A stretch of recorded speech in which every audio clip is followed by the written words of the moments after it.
Hi, today I'd like to share this neat story called Zinnia's Flower Garden. It shows a year in the life of Zinnia's garden. In gardening, every season has a special purpose in the good health and growth of the garden. Let's find out about Zinnia's flower garden.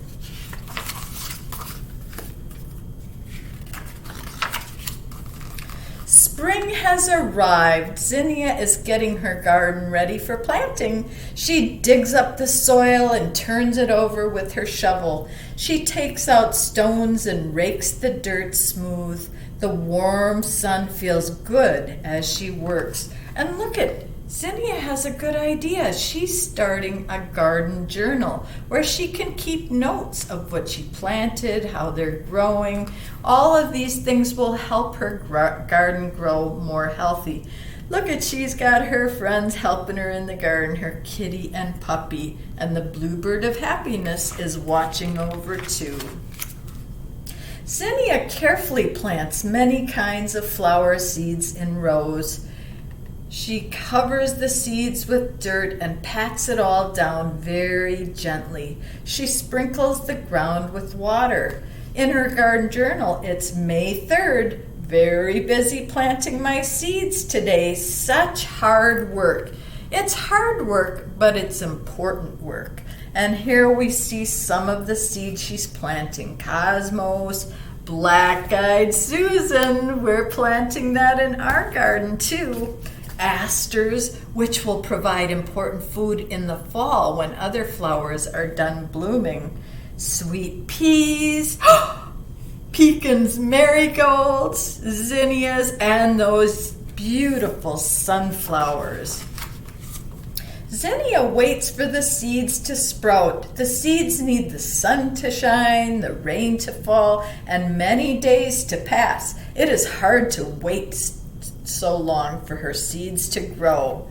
May 12th, rained all day. Ugh, but it is good for my garden. Remember that rain and melting snow helps to soften the hard seed coat on every seed so that it can crack open and the little baby plant inside can grow up toward the sun. Every day, Zinnia checks her garden to see if anything has happened. Look, the first seedling is poking its way up through the dirt. May 20th, my first sprout today. Wow, what excitement. So here we see the little seed, and now it has germinated or cracked open, and a little root grows down in the soil to suck up food and water to help the little plant grow and anchor the plant into the ground. And a little start of a stem and two little seed leaves grow up toward the sun. The green leaves absorb the sun's light and help it to grow. Now Zinnia's garden is full of green sprouts growing toward the sun. Little stems grow taller, little leaves get bigger, little roots burrow deeper into the earth. May 29th, my birthday. Lots of sprouts. I can't even count them all. How exciting is that? And look at the bluebird of happiness has her beautiful nest of chicks there. We see the sunflowers, zinnias, cosmos, and asters are all growing so healthy. Zinnia takes care of her garden every day. When the sun is hot and the soil is dry, she waters her thirsty plants.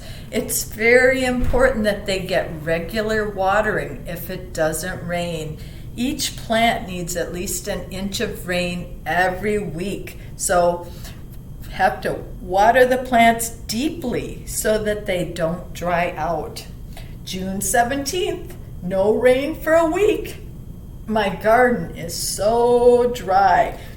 She uses her watering can or a hose or a sprinkler to make sure each and every little plant gets the water it needs to grow. She pulls up pesky weeds that try to crowd out her plants. She inspects them for greedy bugs. She measures how tall her strong and healthy plants are growing. Every day they get bigger and bigger. July 7th, my sunflower plants are so tall. I hate weeds. You know, there is no such thing as a true weed. It's just what we call misplaced plants. We don't want a lot of these plants that get so big and take up space in our gardens, crowd out the plants we want to grow. So we call them weeds, but oftentimes weeds are just misplaced plants for where they're growing. First thing in the morning, Zinnia runs out to check her garden. She is excited to see little buds growing on many of her plants. It is very exciting. It's like when you're a mother and you have your little children growing. Remember, those little plants grew from the seeds and they all want to grow up and become big plants someday. Here we see eggs on this leaf. A butterfly laid these eggs and they hatched into caterpillars. And those host plants, like milkweed for monarch butterflies, are what the baby caterpillar has to eat. It'll eat and eat and eat that milkweed, and that's the only plant that little caterpillar can eat. That special sap in milkweed protects the caterpillar from being eaten by other insects, and it even protects adult butterflies from being eaten. The sap makes the caterpillar and the butterfly taste yucky, and so they're protected from predators. And then at last she finds what she's been waiting for, the first flower. Oh, happy days! One bud has bloomed. How beautiful, and what a sweet smell. And this special flower that bloomed is a zinnia, just like our friend Zinnia. How special is that? July 25th, my first flower today, and lots more to come. Amazing! A big monarch butterfly landed on my finger. And here we see parts of the flower: pistil, stigma, style, ovary, and we see the sepals and the stem.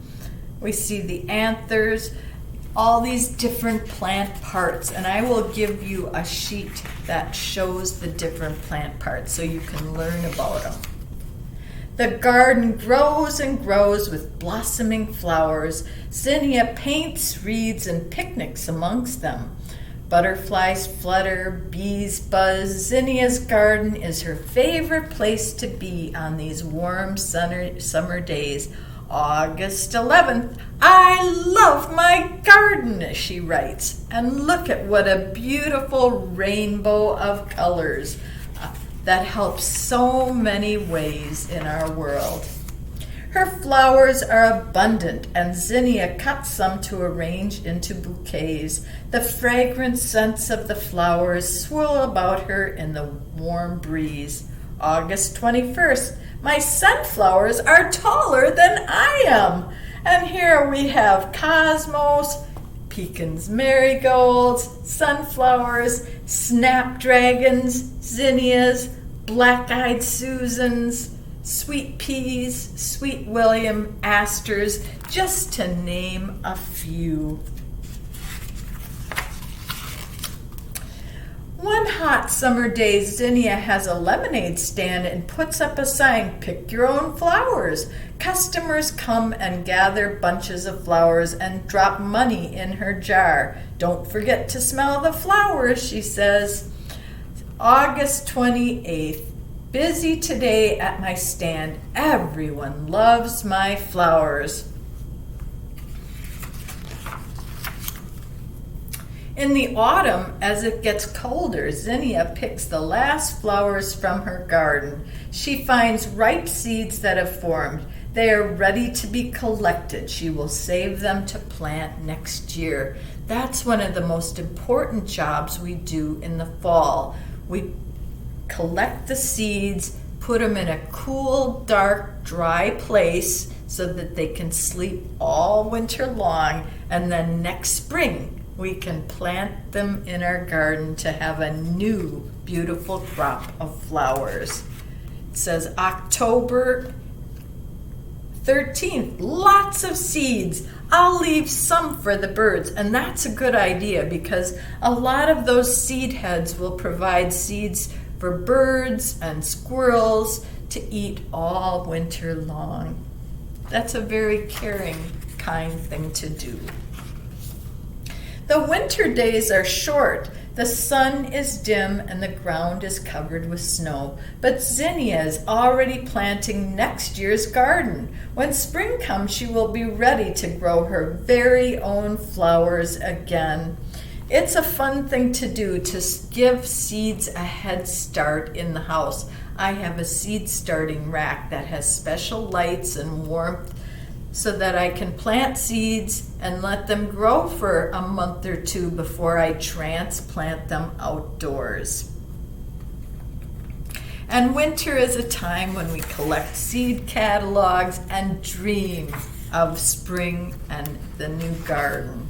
It's a very fun thing to grow your own garden, and it's a very important thing we can do because it helps everyone on Mother Earth. Remember, whenever we plant things, they're creating food for animals to eat. They create fresh air that travels around the world. It creates a safe home for so many animals, habitat that makes our community look so pretty, but is so healthy for everyone that lives in it. I hope that you'll be like Zinnia and start a little garden too.